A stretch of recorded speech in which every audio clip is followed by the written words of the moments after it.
Homeopathy কি সত্যিই nano medicine? কি বলছে মডার্ন সায়েন্স? হোমিওপ্যাথি শুধুমাত্র একটা বিকল্প চিকিৎসা পদ্ধতি না, এর পেছনে লুকিয়ে রয়েছে নানান ধরনের মডার্ন সায়েন্টিফিক কনসেপ্ট। সবচেয়ে মাইন্ড ব্লোয়িং হলো এর পটেন্টাইজেশন প্রসেস। এটাতে কি হয়? সোর্স ম্যাটেরিয়ালকে সিরিয়াল ডায়োলেশন ও সাকশন তথা ঝাঁকানোর মাধ্যমে এমন একটা অবস্থায় আনা হয় যেখানে মূল উপাদানে শুধুমাত্র ন্যানো পার্টিকেল অবস্থিত থাকে। আর অবাক করা ব্যাপারটা কি জানেন?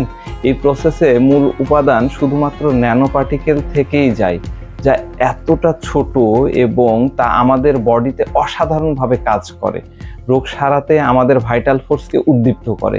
বিশ্বব্যাপী বিজ্ঞানীরা, বিশেষ করে ভারতের বম্বের আইআইটির গবেষকরা প্রমাণ করেছেন যে এই প্রসেসের মাধ্যমে হোমিওপ্যাথি একটা নতুন ন্যানো টেকনোলজির দিগন্ত খুলে দেয়।